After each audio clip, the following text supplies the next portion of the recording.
আল্লাহর একজন জলিলুল কদর পয়গম্বরের নাম ইব্রাহিম খলিলুল্লাহ। জোরে কোন সুবহানাল্লাহ।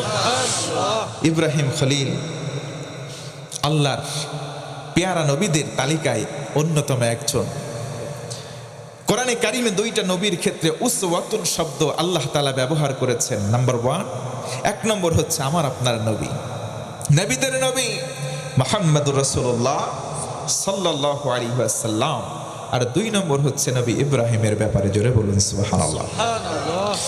তার দুইজনের জীবনের মধ্যে আমাদের জন্য উত্তম আদর্শ লুকায়িত আছে। ঘোষণা দিচ্ছেন কে? একজন আমাদের নবী আর একজন আমাদের জাতি। নমরুদ বলে স্বপ্ন দেখলাম চেয়ার ভেঙে খান খান। গণক ঠাকুরেরা বলে দাঁড়াও তোমার রাশি একটু টিপি। রাশিফল দেখে বলল গণক ঠাকুর যে লিডার বলতেছে খোদা কাম তো সারছে, কিছুদিনের ভেতরে তোমার এই মসনদ একটা যুবকের হাতে চলে যাবে। জোরে কোন আল্লাহু আকবার। ওর তো আর ঘুম নাই। বলে কে? তার জন্ম হয়েছে নাকি? এখনো জন্ম হয় নাই। জোরে কোন সুবহানাল্লাহ। জন্ম দিবেন কে? আল্লাহ। এটা জোরে কোন না কে? নমরুদ পার্লামেন্ট আইন জারি করলো, ওই যুবকের জন্ম ঠেকাতেই হবে। প্রয়োজনে জন্ম বিরতিকরণ ট্যাবলেট চালু করে দাও, এলাকায় বিয়ে বন্ধ করে দাও। নাউজুবিল্লাহ কোন। ওই সিলসিলা কিন্তু এখনো যায় নাই। বর্তমান সমাজে ওই সিলসিলা নাম অন্য দিছে কিন্তু চালুই আছে। কথা কন না কেন? লক্ষ লক্ষ শিশুদেরকে হত্যা করলো পুত্র সন্তান, নির্বিচারে জবাই করে হত্যা করে রক্তের সাগর বইয়ে দিল। তারপরে যখন জন্ম হয় না, আইন জারি করলো স্বামী স্ত্রী যারা একসাথে থাকতে পারবে না তারা। স্বামীর ঘর আলাদা, স্ত্রীর ঘর আলাদা, মাঝখানে সেনাবাহিনীর পাহারা। এ ভাই, এর চাইতে বড় জালেম আর কেউ হতে পারে? ওইদিকে কি করছে? স্বামী স্ত্রী আলাদা, নতুন বিয়েও করা যাবে না। যারা গর্ভবতী হয়েছে তাদের পেছনে লোক লাগাও, যদি ভূমিষ্ঠ হওয়া সন্তানটা ছেলে হয় জবাই করো, মেয়ে হলে ছেড়ে দাও। এর চাইতে বড় নির্মম জুলুমবাজ আর কেউ হতে পারে কি ভাই? কিছুদিন অতিবাহিত হয়ে গেল, সব সাপ। ভূমিষ্ঠ হয় হত্যা, ভূমিষ্ঠ হয় মেয়ে হলে ছেড়ে দেয়। অনেক সময় লম্বা ঘটনা, সেদিকে যাব না। ইব্রাহিম আলাইহিস সালামের বাবার নাম ছিল আজর। এই নমরুদের ডান হাত সৈন্যবাহিনীকে লেলিয়ে দিল, আর প্রধান দায়িত্ব দেওয়া হলো অবজারভেশন ভিজিটর মিস্টার আজরকে। জোরে কোন আল্লাহু আকবার। আল্লাহ ডেকে কয় নমরুদ, তুই দায়িত্ব দিলি যাহারে, আমি আল্লাহ দায়িত্ব দিলাম ঠিক তাহারেই। সুবহানাল্লাহ নাই? এই ওয়াজ কি বুঝতে অসুবিধা হয়? ঠিক আছে। তুই নমরুদ দায়িত্ব দিলি যাহারে, আমি আল্লাহ দায়িত্ব দিলাম তাহারেই। সুবহানাল্লাহ। গভীর রাত, লম্বা ঘটনা। গভীর রাত, র‍্যাব যৌথ বাহিনীর পাহারা চলতেছে। স্বামী স্ত্রী একসঙ্গে মিলন করতে পারবে না। হঠাৎ আল্লাহর পক্ষ থেকে একটা মৃদু মিষ্টি হাওয়া চলে আসছে, বাতাস সবার গায়ে লাগছে। যখন পুলিশ বাহিনী, প্রশাসন বাহিনী ঘুমায়া পড়ছে তখন। আরে ভাই, বাতাস সহজে আসে না। একবার বাতাস আসলে ওরা ঘুমাবে যখন, ইসলামের বিজয় তখন। কথা বলেন ঠিক কিনা? শুধুমাত্র প্রশাসনগুলো একটুখানি নামায় রাখছে অস্ত্র, 40 মিনিট টাইম পাই নাই, মামুবাড়ি দিল্লি গিয়া পড়ছে। কথা বলেন ঠিক কিনা? মিল আছে দেখেন। কষ্ট হয় ভাই। বাতাস আসছে, গায়ে লাগছে, সবাই ঘুমের তন্দ্রায়। হেড অফ দ্য ডিপার্টমেন্ট আজর, ওর গায়ে বাতাস লাগছে। মুফাসসির বলেন বাতাসে মেডিসিন ছিল 2টা। জোরে কোন কয়টা? 2টা। একটা মেডিসিন এসে লাগছে সেনাবাহিনীর গায়ে। ঘুমের উদ্রেক জাগছে, তন্দ্রা, আলসামি জাগছে, ঘুমায় গেছে। ওই বাতাসে আজরের গায়ে লাগছে, ওর যৌন উত্তেজনা বেড়ে গেছে। সুবহানাল্লাহ। আল্লাহ কইল না নমরুদ তুই দায়িত্ব দিলি যাহারে, আমি আল্লাহ দায়িত্ব দিলাম তাহারে। আল্লাহু আকবার। আজর দেখলো সবাই ভাই ভাই, কাঁধ একজনের কাঁধে আরেকজন হাত দিয়ে জড়ায় সবাই ঘুমায়। ফাঁকা ফিল, সুযোগ একটা যায়। ভালোবাসা নিবেদন কতদিন করতে পারি নাই এই জালিম খোদার জ্বালায়। ওর দায়িত্ব দিয়ে আমি মেম্বার, দায়িত্ব দেওয়া হেড অফ দ্য ডিপার্টমেন্ট। চলে গেছে বউয়ের কাছে, এই বউ তাড়াতাড়ি দরজা খোল। কয় কেন? আইন জারি করছে 144 ধারা, স্বামী স্ত্রী একসাথে হওয়া যাবে না। কয় ধুর, দায়িত্ব আইনও জারি করি আমরা, আইন ভাঙিও আমরা। মাস অতিবাহিত হয়ে গেল।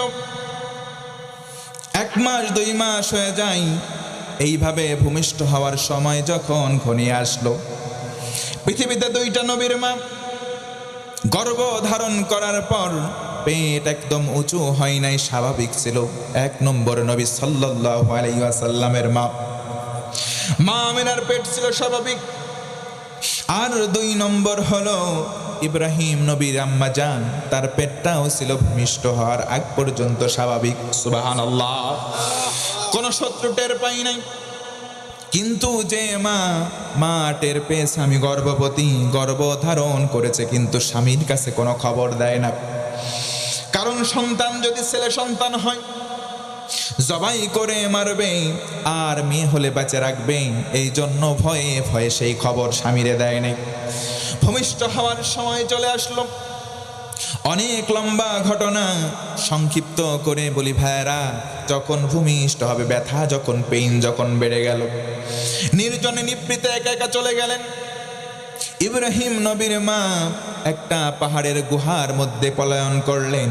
সেখানে নিজে নিজে আল্লাহর রহমতে সন্তানকে ভূমিষ্ঠ করলেন। আল্লাহর রহমত যদি থাকে ও আমার ভাই, ও আমার মা, আল্লাহর রহমত যদি থাকে, সেই কঠিন বিষয়টাও সহজ হয়ে যায়। কথা বলেন ঠিক কিনা? ইব্রাহিম নবী আলাইহিস সালাতু ওয়াস সালাম ভূমিষ্ঠ হলেন। মা তাকে দুগ্ধ পান করালেন, নিজেই সুন্দর করে সেখানে একটা জায়গার মধ্যে পাহাড়ের পাদদেশে গুহায় রেখে চলে আসলেন। আর নিয়ত করলেন দৌড়িয়ে বাড়ি চলে যাব, আবার এসে এই সেফ জায়গায় দুধ পান করাবো, আবার বাড়ির দিকে চলে যাব। আরে ভাই, মুরব্বিরে একটা কথা বলে, রাখে আল্লাহ আমারকে, আর মারে আল্লাহ রাখে কে? কথা বলেন ঠিক কিনা? জীবন দেওয়ার মালিককে। হাল আতা আলাল ইনসানি হিনুম মিনাদ দাহার লাম ইয়াকুন শাইআম মাযকুরা। আল্লাহ বলেন, ও গোলাম, তোমার কোনো নাম ছিল না, তোমার কোনো গন্ধ ছিল না। আমি আল্লাহ তোমাকে অস্তিত্ব দিলাম, মানুষ বলে দুনিয়ায় একটা নাম দিলাম। সুবহানাল্লাহ। আল্লাহ জন্ম দিলেন, ইব্রাহিম নবী বড় হয়, একদিনে 1 মাসের মতো বড় হয়ে যায়। সুবহানাল্লাহ নাই? আমরা একদিনে বড় হই একটু, 2 দিন 3 দিন 30 দিন পরে 1 মাস হয়, একটু বড় হই। কিন্তু আল্লাহর কারিশমা বড্ড বোঝা দেয়। ইব্রাহিম নবী অল্প কয়েকদিনের ব্যবধানে কথা বলা শুরু করলেন। মা চলে আসে, দুধ পান করায়, আবার বাড়ি যাই। বাবারে বলে না, বাবারে খবর দেওয়া হলেই জবাই করা হবে। কথা বলেন ঠিক কিনা? কথা বলা শুরু করলেন। মা ডেকে বলেন, মা ওই যে দেখা যায় কি যেন লম্বা, মা বলে এইটার নাম খেজুর গাছ। মা দেখা যায় ওই যে আরেকটা আম গাছ, ওই যে দেখা যায় হেঁটে যায় দুম্বা, ওই যে দেখা যায় ছোট্ট কালো কালো বলে বকরি, ওই যে দেখা যায় ভেড়া। সব কিছুর নাম মা নিজেই শিক্ষা দিলেন। সুবহানাল্লাহ। তাওহীদকে যারা লালন করে, আল্লাহর রিসালাত, আল্লাহর পক্ষ থেকে দায়িত্ব, নবুয়তের দায়িত্ব আল্লাহ দেবেন যাদেরকে, তাদের অন্তরে আল্লাহর পরিচয়টাও স্বচ্ছ থাকে। সুবহানাল্লাহ। তাওহীদকে লালন করলেন, মনে মনে চিন্তা করলেন, এবার মাকে সুযোগ পাইছি, দেখি তো মায়ের সঙ্গে একটু কনভারসেশন করা চাই। ও মা বলো, এইগুলা দেখলাম, এইগুলার রবের নাম কি? আমি ইব্রাহিম জানতে চাই। সুবহানাল্লাহ। এইগুলার রবকে বলো। মা তো একবারে ভাবমূর্তি চুপ করে গেছে। কি ব্যাপার, ছোট মানুষ কথা বলা শিখেছে, এখন না হয় অন্য কথা জিজ্ঞেস করবে। এর তো জায়গা মতো কথা কন ঠিক কিনা? আরে যারা ছোটবেলা থেকেই হবে ঝাঁঝালো হয়, ঝাঁঝালো যারা হবে বাচ্চা বেলা থেকে, তাদের প্রশ্নের জ্বালায় বাপ মা কায়েত হয়ে যায়। কথা বলেন ঠিক কিনা? ইব্রাহিম আলাইহিস সালাম বললেন, মা এইগুলার রবকে? এবার তার মা হাসি মুখে জবাব দেন, বাবা এইগুলার মালিক হলো তোমার আব্বাজান, এইগুলার রব হলো তোমার বাপ। মুস্কি একটা হাসি দিলেন, ডেকে বললেন, মা এটা না হয় মানলাম, কিন্তু আমি জানতে চাই আমার বাবের রবকে। জোরে কোন আল্লাহু আকবার। দেখছেন প্রশ্ন?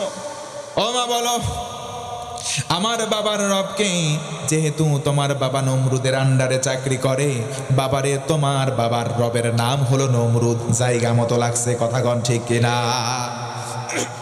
এবার ডেকে বলে, মা এই প্রশ্নটাই আমি চাই। ও মা বলো তো দেখি, নমরুদের রবের নামটা আমি ইব্রাহিম জানতে চাই। তাফসিরে মুফাসসিরগণ স্পষ্ট লিখেছেন, সঙ্গে সঙ্গে তার মা ডান হাত দিয়ে ইব্রাহিম নবীর মুখটা চেপে ধরেছে। বলে, বাবা দেশ এলাকার অবস্থা বেশি ভালো না, এমন কথা বলা যাবে না। আল্লাহু আকবার। ইব্রাহিম আলাইহিস সালাম জিজ্ঞাসা করলেন, আম্মা জান বলো তো নমরুদের রবকে জায়গা মতো লাগছে? মা মুখের কাছে চাপা দিয়ে ধরছে, বাবা এই কথা বলা যাবে না। কিন্তু মনে রাখবেন ভাইরা আমার, তাওহীদকে যারা লালন করে, আল্লাহর একত্ববাদ যারা ধারণ করে, তাদেরকে দমিয়ে রাখা যায় না। তাদের নামে হামলা করে মামলা করেও তাদেরকে চুপ রাখা যায় না। কথা কন ঠিক কিনা? এত বছর চলে গেল, যারা হামলা করলো, হামলার শিকার হলাম, মামলা করলো, মামলার শিকার হলাম, বাড়ি ছাড়া হলাম, কিন্তু আমরাই আছি, তারা নাই। কথা বলেন ঠিক কিনা? হযরত ইব্রাহিম আলাইহিস সালাতু ওয়াস সালাম নিভৃতে চলে গেলেন, মায়ের কাছ থেকে সদুত্তর পেলেন না, এমন একটা জায়গায় গেলেন, আল্লাহ কোরআনে সুন্দর করে কোটেশন দিলেন। লম্বা ঘটনা, সেদিকে যাব না। তিনি দেখলেন তারা, তিনি ভাবলেন এটা আমার রব। তারার পরে দেখলেন না চাঁদ, ভাবলেন এটা হয়তো এর থেকে বড়, এটাই আমার রব। রাত অতিবাহিত হলো, সূর্য দেখলেন, তিনি ভাবলেন এটার আলো ভালো, বাস এখন এটা তো উজ্জ্বল আলো দেয়, এটা আমার রব। বিকালবেলা ডুবে গেল। তিনি চিন্তা করলেন, যে জিনিস ডুবে যায়, যেই জিনিস অস্তমিত হয়, সেই জিনিস কখনো আমার রব হতে পারে? আরো জোরে বলেন, পারে? সুতরাং তিনি বললেন, ইন্নী ওয়াজ্জাহতু ওয়াজহিয়া লিল্লাযী ফাতারাস সামাওয়াতি ওয়াল আরদ হানিফান ওয়া মা আনা মিনাল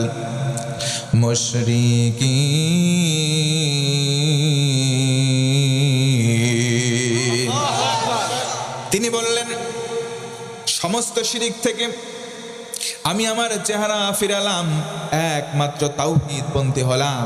আমরা সবাই তার সন্তান, আমরাও তাওহীদপন্থী হব ইনশাআল্লাহ। এই সূরার মধ্যে আল্লাহ রাব্বুল আলামিন বলেন, এমন একটা কিতাব দিলাম, যেই কিতাবের কাজ তিনটা অন্ধকার দূর করবে। ভাইরা জোর করে আওয়াজ করে বলেন, কয়টা অন্ধকার? এক নম্বর অন্ধকার হলো অজ্ঞতার অন্ধকার। এই কোরআন সমাজে আসবে, আসার সঙ্গে সঙ্গে সকল প্রকার অজ্ঞতা দূর হয়ে যাবে। জোরে বলুন সুবহানাল্লাহ। এক নম্বর অন্ধকার, অজ্ঞতা দূর হয়ে গেল। অজ্ঞতা দূর হওয়ার পর আল্লাহ রব্বুল আলামিন সঙ্গে সঙ্গে জ্ঞানের আলো উন্মুক্ত করে দিবেন। জোরে কোন সুবহানাল্লাহ। তার মানে অজ্ঞতা যেখানে চলে যায়, নূর আসে, নূর। সেই নূর হলো শিক্ষার নূর, আর ওই শিক্ষার একমাত্র মাধ্যম হলো আল কোরআন। আওয়াজ করে বলেন তো, নামটা কি?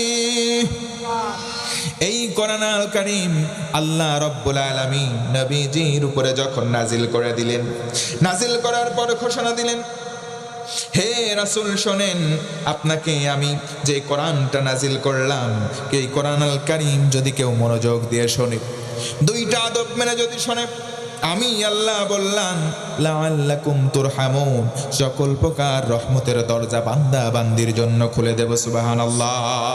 ওয়া ইদা কুরিয়াল কুরআনু ফাসতামিউ লাহু ওয়া আনসিতু লাআল্লাকুম তুরহামুন।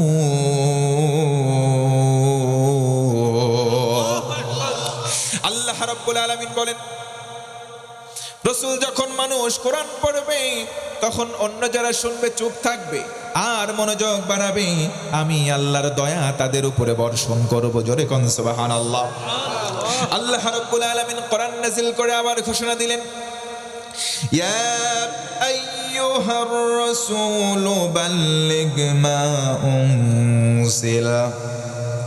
মা উনজিলা ইলাইকা মির রাব্বিক ওয়া ইল্লাম تفعل فما بلغت رسالته আল্লাহ রাব্বুল আলামিন বললেন, হাবিব আপনাকে আমি যেই কোরআন দিলাম কোরআনটা প্রচার করেন। যদি আপনি কোরআন প্রচার না করেন তবে আপনি এই কোরআনটার রিসালাতের দায়িত্ব পালন করতে পারেন না। কোরআন আল কারীম যখন নাযিল করা হলো, রাসূলকে বলা হলো, এ রাসূল এই কোরআনটা আপনি প্রচার করেন। যদি প্রচার না করেন তাহলে রিসালাতের গুরু দায়িত্ব পালন করেন নাই। নবীজিকে যখন রিসালাতের গুরু দায়িত্ব দেওয়া হলো, এই রিসালাতের দায়িত্ব নবীজি পুঙ্খানুপুঙ্খভাবে পালন করলেন। জোরে কোন আল্লাহু আকবার। পুঙ্খানুপুঙ্খভাবে যখন কোরআন প্রচার করলেন তখন সমাজ থেকে অন্ধকার দূর হয়ে গেল, সমাজ থেকে বৈরিতা, সমাজ থেকে যত অজ্ঞতা আছে আল্লাহর রহমতে দূর হয়ে গেল। জোরে বলুন সুবহানাল্লাহ। এই কোরআন আল কারীম যখন নবীজি অন্ধকারাচ্ছন্ন মানুষ জাতির কাছে গেলেন, প্রচার করলেন, কারণ কোরআন হলো আল্লাহর কথা। আল্লাহর রাসূলকে বলা হলো, ওয়া মা ইয়ানতিকু আনিল হাওয়া ইন হুয়া ইল্লা ওয়াহয়ু ইউহা। কোরআন আল কারীম আল্লাহর পক্ষ থেকে ওহী করা কিতাব, ওহীর কথা আল্লাহর রাসূল প্রচার করলেন। জোরে বলুন সুবহানাল্লাহ। এই কোরআন আসার পরে তিনটা অন্ধকার দূর হয়ে গেল।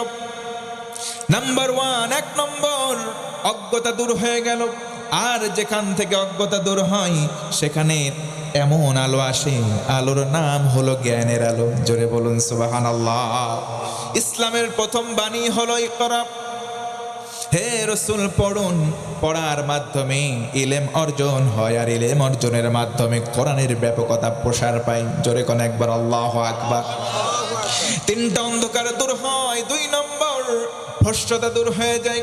ভ্রষ্টতা যেখানে দূর হয় সেখানে হেদায়েতের আলো সরাসরি হয়ে যায়। জোরে সুবহানাল্লাহ।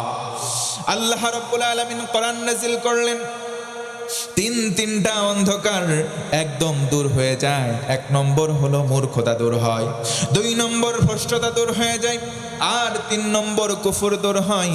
ও ভাইরা বলেন তো, কুফর আজকে আমাদের সমাজে আছে না নাই? এই কুফর যখন দূর হয়ে যাবে, আমার আল্লাহ ইমানের নূর, ইমানের আলো সমাজে জ্বালাবেন। জোরে কোন আল্লাহু আকবার।